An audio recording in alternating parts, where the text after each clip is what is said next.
မင်းတို့လဲလဲမလို့စွန်းသွင်းမလို့လမ်းပြောလိုက်တဲ့အချိန်မှာနော်မင်းကအဲ့မှာဝင်ပူးပြီးတော့မှပြောတာသူ့ကိုအရှင်ဖမ်းပြီးအစိမ်းရှင်လေပင်လီးတာတဲ့ကျွန်တော်တာလူလည်းမခေါ်နိုင်ဘူးတဲ့အခုလိုတိုင်းပြည်ကိုချစ်တဲ့လက်နဲ့မပါတဲ့လူကိုလေပင်လက်လိပြက်ပြီးတတ်ခံရတာကြတော့တကဘာလုံးသိအောင်ဘာတကူမှမလုပ်ဘူးနော်အဲ့ကင်ကြီးလိုက်ဖမ်းအောင်ပါတာချုပ်ကြီးလဲမတီမန်းမတီတာလားပြည့်ပြည့်ကြီးနဲ့မှန်းနေတာလားအဲ့လိုကြီးမကြသေးချင်ဘူးမဆုံးရှုံးချင်ဘူးလားချိုးလို့ဒုတိယကြိမ်မဖြစ်စေချင်ဘူးဆိုလို့ရှိရင်တော့ Hello အားလုံးမင်္ဂလာပါကျွန်တော် Facebook ကနေအားလုံးကိုပြန်လဲကြိုဆိုလိုက်ပါတယ်เนาะကဲဒီနေ့မှာတော့ကျွန်တော်တို့ကြည့်ရှုရမယ့်ဗီဒီယိုလေးတွေကတော့เนาะပောက်ကိုရောစီကနေเนาะရခိုင်ပြည်နယ်အမြုပ်ကိုเนาะလာရှုလိုမျိုးလက်လွတ်တော့မလားဆိုပြီးတော့ကြွေကွဲတဲ့ကျွန်တော်တို့ကြည့်ရှုရမယ်နောက်ပြီးတော့နောက်မှာလည်းเนาะငါဘုံကမူးလာပြီဆိုပြီးလိုမျိုးလောင်နေမှာလည်းမင်းတည်တဲ့ကိစ္စနဲ့ဘယ်လိုမျိုးလောင်နေမှာလဲဆိုတော့ကိုကျွန်တော်တို့ကြည့်ရှုရမှာဖြစ်ရတယ်เนาะပြီးတော့အခြားသောဗီဒီယိုတွေလည်းကျွန်တော်အများပြကျွန်တော်ထည့်ပေးထားပါတယ်เนาะကဲပထမအဆုံးကတော့ကြံရကတရင်ကောင်းလေးတွေကျွန်တော်တို့ရင်ဆုံးတော့ထောင်လိုက်ကြရအောင်เนาะကချင်ပြည်နယ်ရဲ့ဒုတိယမြို့တော်လည်းဖြစ်စစ်တပ်ရဲ့စစ်စင်ရေးကိုကဲမှုဌာနချုပ်တစ်ခုလည်းအခြေစိုက်တဲ့ဗမော်မြို့နီးတစ်ဝိုက်ကစစ်ကောင်စီအခြေစိုက်စခန်းတွေကိုကချင်လွတ်လပ်ရေးတပ်မတော် KIA ကဒီဇင်ဘာလ4ရက်နေ့မနက်စောပိုင်းမှာစတင်ထိုးစစ်ဆင်တိုက်ခိုက်နေတာကြောင့်တိုက်ပွဲတွေပြင်းထန်နေပါတယ်ဗမော်မြို့အခြေစိုက်တဲ့အမှတ်49ချီလင်တပ်ရင်းအပါအဝင်မြို့တောင်ဘက်73မိုင်ကွာမှာရှိတဲ့ဗန်စီမြို့အခြေစိုက်စစ်တပ်စခန်းတွေကို KIA နဲ့ပူးပေါင်းတပ်တွေကတပြိုင်နက်ထိုးစစ်ဆင်နေတာလို့သိရပါတယ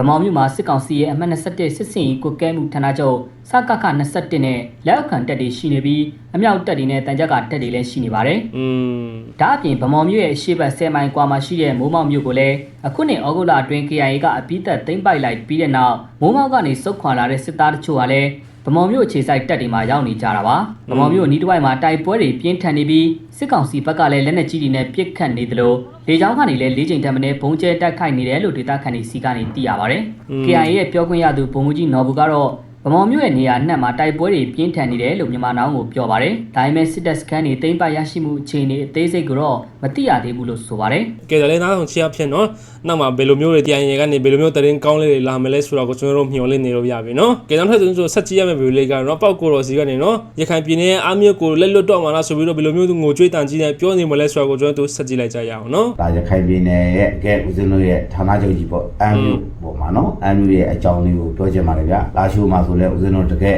်တမတော်ရဲ့ချက်ချကြတဲ့တကယ်နော်ဌာနချုပ်ကြားခဲ့ပြီအခုဒုတိယအကြိမ်ရခိုင်အကြမ်းဖက်ဘက်ကနေမှစနိုက်ပါဓမ္မတွေဟာဘယ်ချီတောင်ရောက်နေလဲဆိုရင်ဒါဒီအမျိုးရဲ့ဒါအတိုင်းဌာနချုပ်ရဲ့အနီးတစ်ဝက်ကနေထိရောက်ရှိနေပြီစနိုက်ပါနဲ့ဒါချိန်နဲ့ချိန်ထိရောက်ရှိနေပါနော်ဒီနေ့ကဆိုရင်လဲဘုံမူကြီးတူရဲ့ G1 တယောက်ရဲ့စနိုက်ပါထီလို့ကြားတယ်လို့ဦးဇင်းတို့ကခိုင်လုံးတဲ့တဲ့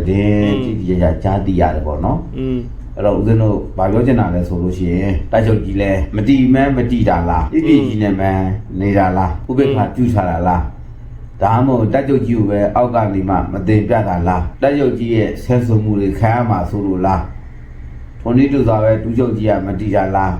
ဒူးချုပ်ကြီးတီအောင်မှအောက်ကမတင်ပြတာလားဘာတွေထူးဆန်းတယ်လဲဘာတွေလိုအပ်တယ်လဲဆိုတာတော့ဒကာကြီးတို့လည်းဒါအတီဆုံးပါပဲဦးစင်းတို့သိရတဲ့လူကြီးတွေကပိုသိပါတယ်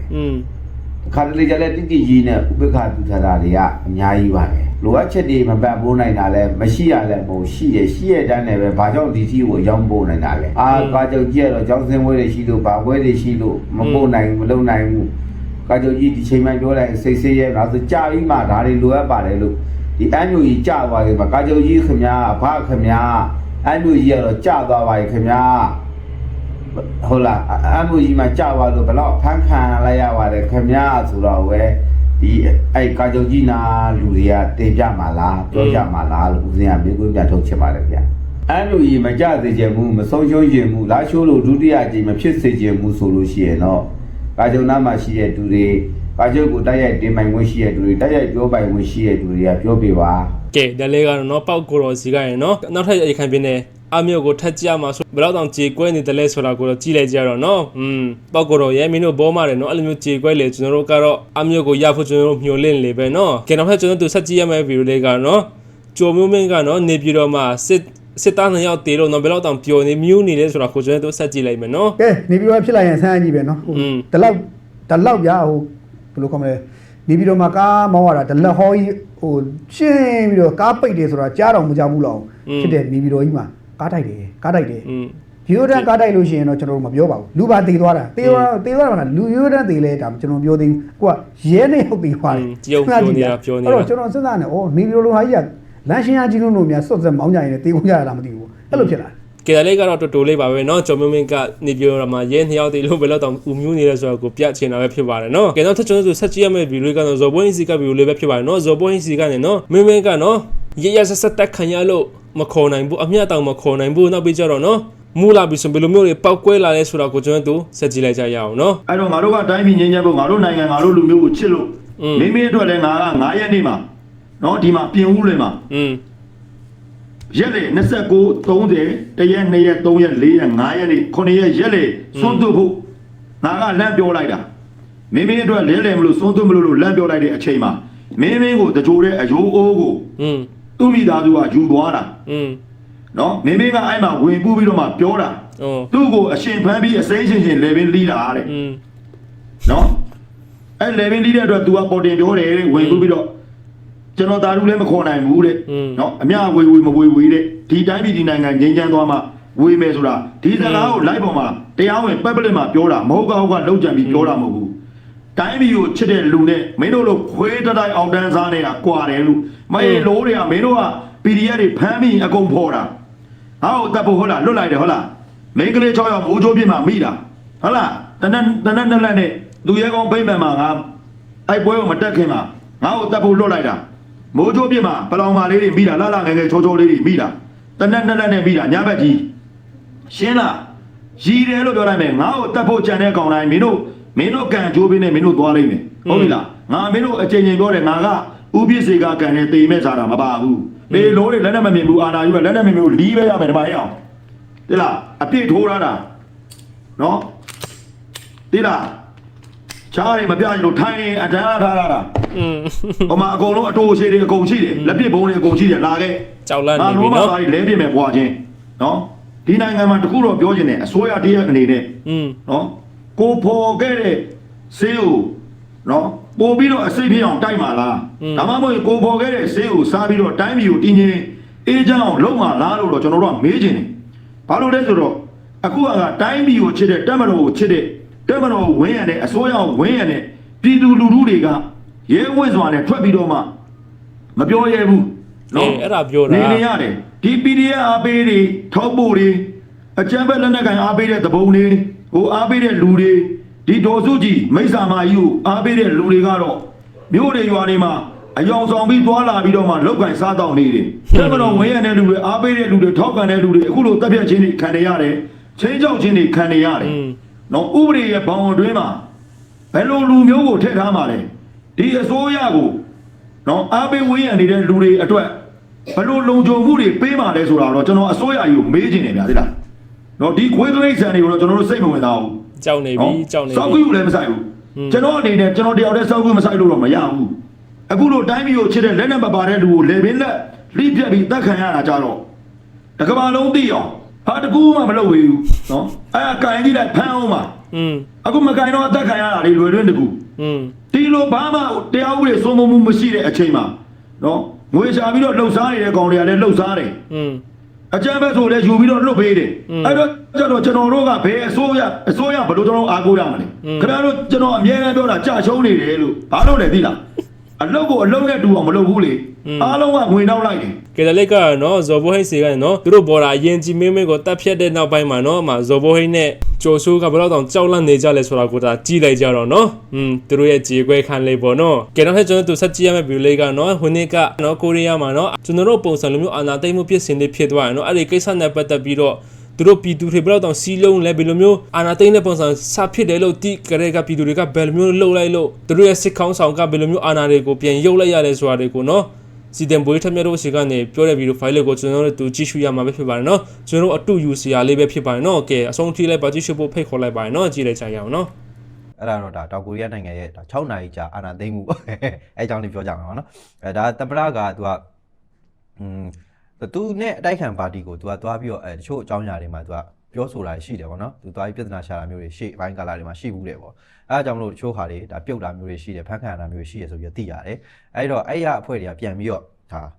ပြဿနာပြန်ရှာတယ်ပေါ့နော်ရှာတဲ့အချိန်မှာဒါကျွန်တော်ကနားလည်အောင်ပြဿနာပြန်ရှာရလို့ပဲသုံးတာပေါ့နော်အဓိကသူ့မိန်းမကိုပေါ့နော်သူ့မိန်းမကဒါဒီတချို့ကိစ္စတွေမှာပါဝင်ပတ်သက်နေရဆိုပြီးတော့သူကဒီတိုက်ခံပါတီကပြန်လို့တော့သူ့မိန်းမတိုင်ပတ်တော့မယ်ပေါ့နော်ဒုက္ခရောက်တော့မယ်ဆိုတာတည်းဒါအကြမ်းပြင်းပါလေနော်အဲ့လိုတည်းရဲ့အချိန်မှာသူကဒီကြီးညာချက်ကိုလုပ်တယ်ပေါ့နော်စေအုပ်ချုပ်ရေးကြီးညာတယ်ပေါ့နော်ကြီးညာတဲ့အချိန်မှာလည်းသူကပုံမှန်သူကနိုင်ငံကိုဆန့်ကျင်ပြီးတော့ဖျက်လို့ဖျက်စီးလုပ်ကြံနေကြတဲ့အင်အားစုတွေရှိတယ်ပေါ့နော်မြောက်ကိုရီးယားရောင်ဘာရောင်သူအဲ့လိုမျိုးထည့်ပြောပြီးတော့ဒါကြောင့်မလို့သူကချိန်မုံရမယ်အဲ့ဒါကြောင့်မလို့လည်းဒီစေအုပ်ချုပ်ရေးကိုကြီးညာတယ်ဆိုပြီးတော့သူကလှုပ်ချပလိုက်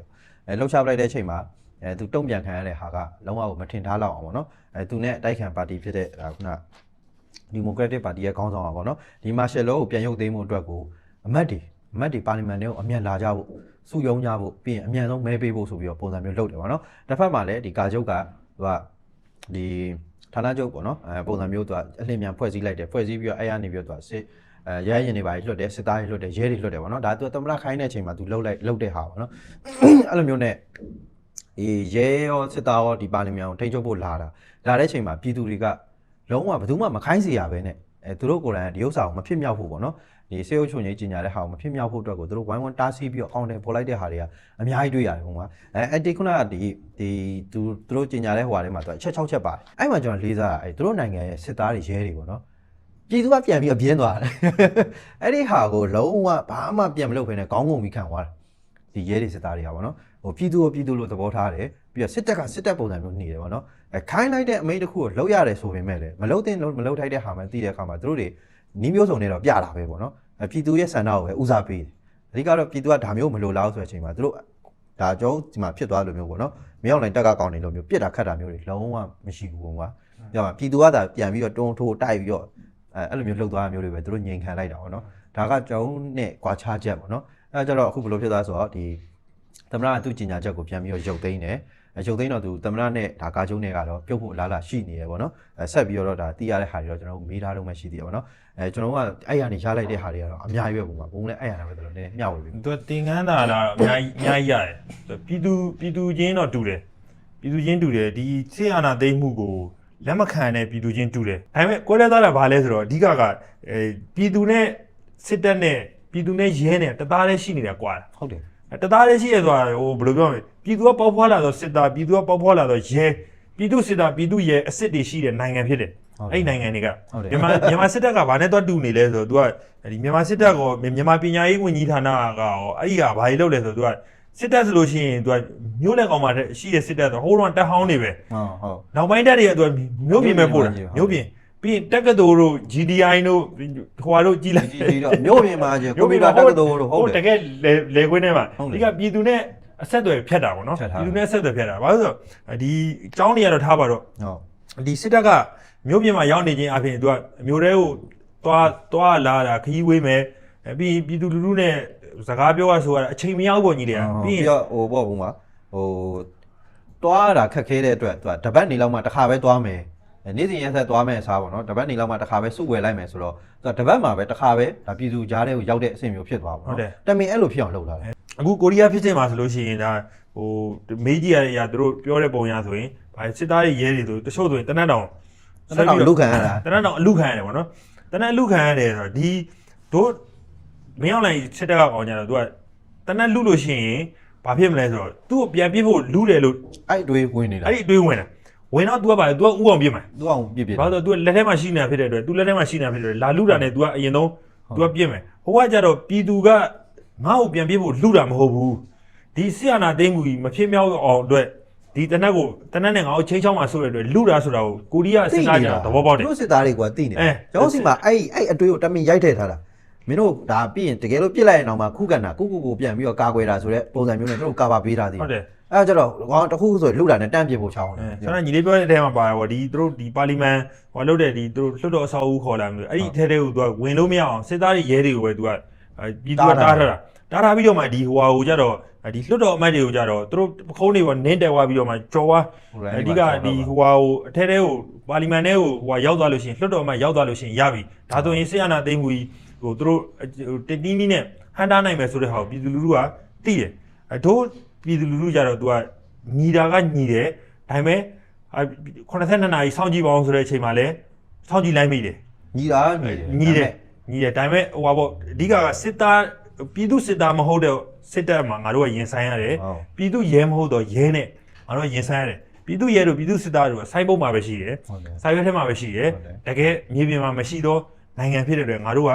အကြာကြီး၄နှစ်ကျော်အထိကြာနေသည့်ဒီကိစ္စကြီးကိုမဖြေရှင်းနိုင်သေးဘူးเนาะသူများကြီးခဏလေးနဲ့အချိန်တိုအတွင်းမှာ